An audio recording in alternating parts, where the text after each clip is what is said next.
Territoire 2020, le futur des associations sur Sensation Normandie.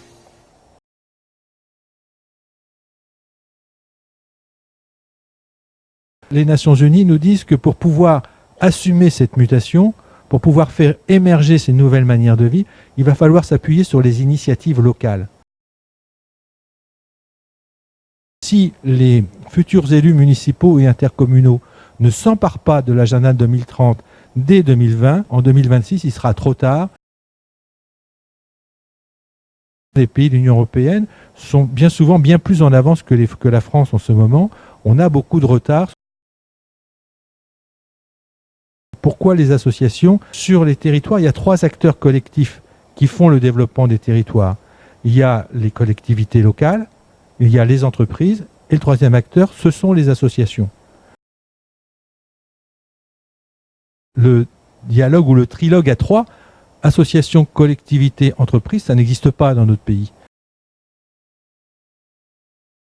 Ça fait une 30aine d'années qu'il n'y a plus vraiment de politique de soutien à la vie associative. Je ne dis pas aux associations, je dis bien à la vie associative dans notre pays, notamment en matière de recherche et développement, ce qui fait que nous avons des associations qui fonctionnent avec des repères, souvent qui datent des années 60, des années 70. Il y a un vrai travail à faire, d'un côté des associations elles-mêmes pour réinterroger leur mode de fonctionnement, leurs projets, leur manière de faire, mais aussi de la part des territoires pour accompagner cette évolution des associations. La région Normandie a là des contrats de territoire pour aider les collectivités locales à rentrer dans le XXIe siècle. Elle a créé une agence de développement économique pour aider les entreprises à rentrer dans le XXIe siècle. La région Normandie vient de supprimer de son organigramme la direction de la vie associative. La métropole rouennaise, c'est la même chose. Elle dit, moi, mon ambition, c'est le développement économique, c'est le soutien aux entreprises. Elle a aussi des accords avec les communes qui composent le territoire, mais la métropole rouennaise dit que la vie associative n'est pas de sa compétence. Eh bien, nous pensons que c'est une erreur fondamentale. S'il y a une condition qu'il faut mettre en avant, c'est celle de travailler ensemble.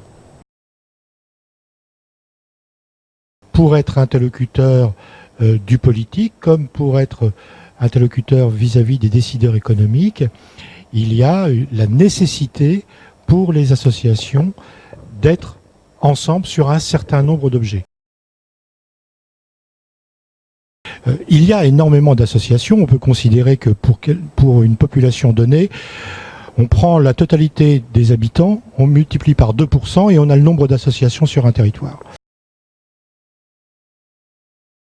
Ça fait énormément d'associations.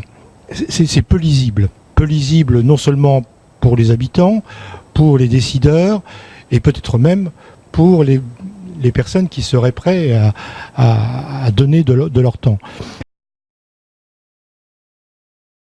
Trop d'associations pourraient effectivement disperser justement cette force qui pourrait être commune. La question du financement, de comment faire vivre les activités, comment fonctionner. Souvent, les financements ils vont être sur du projet. On parle d'appel à projet aujourd'hui, plus que de subventions de fonctionnement. D'avoir des bénévoles qui puissent s'investir. Une nouvelle difficulté, c'est aussi de pouvoir garder l'âme de l'association, l'origine de la création, le projet associatif. On n'a pas suffisamment d'écoute dans les collectivités. Je me bats pour qu'on puisse être entendu plus souvent, plus régulièrement. Je pense que les collectivités territoriales, comme l'État, se moquent littéralement des associations.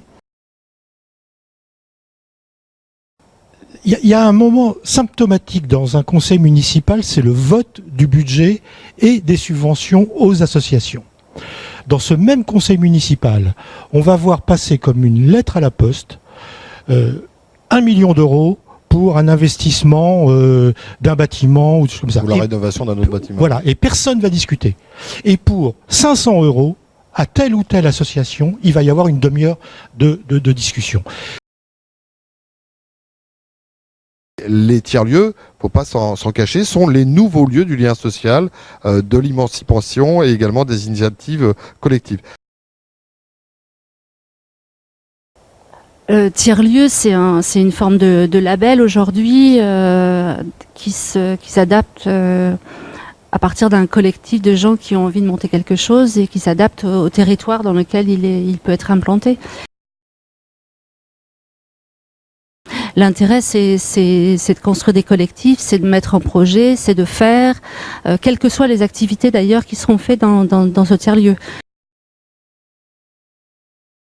L'État, avec les financements qu'il va apporter sur ce type d'initiative, explique en fait que ce sont les nouveaux lieux de lien social. Moi, je suis pas sûre que ce soit les nouveaux lieux de lien social, mais c'est une nouvelle forme éventuellement ou une forme adaptée de ce qui existe déjà.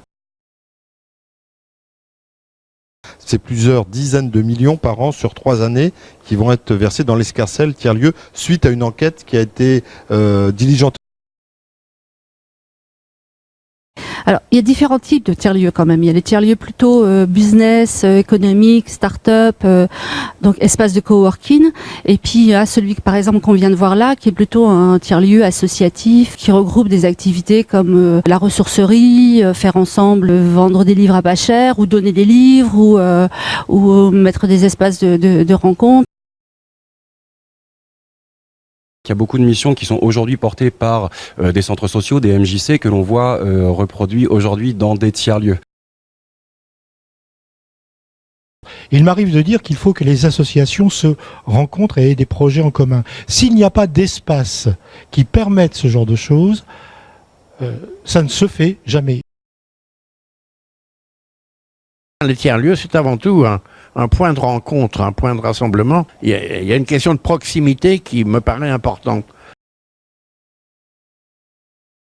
On a loué un appartement à disposition dont les gens du secteur ont la clé, une façon d'accéder à la clé. Ils peuvent y aller ou travailler, il y a un ordinateur, il y a un salon, il y a une machine à café, ils peuvent faire un café ensemble et discuter sans aucune autre, en toute liberté, sans contrainte, et je crois, ça c'est quelque chose d'important. On s'aperçoit que des gens qui vivent côte-côte, mais pratiquement jamais ne se rencontrent, jamais ne discutent, donc c'est leur donner l'occasion de participer, de regarder un petit peu les problèmes de la cité ensemble, et également de faire des propositions. Ça change complètement les habitudes de vie des gens, justement de pouvoir se retrouver entre eux, entre elles, sans avoir à se déplacer trop loin, et de faire des réalisations de proximité. Un tiers-lieu qui pourrait se trouver au centre d'un espace de commerce qu'on connaît bien, c'est à 2 pas d'ici, à Tourville-la-Rivière. Il y a du monde, il y a des gens qui peuvent y faire des activités, on peut y trouver des solutions pour les enfants. Est-ce que vous trouvez que on part trop loin, ou est-ce que ça peut également être un espace, un lieu dédié qui s'appelle tiers-lieu ? Je crois tout à fait que ça pourrait être un premier pas, ça peut être une action partagée tout à fait intéressante.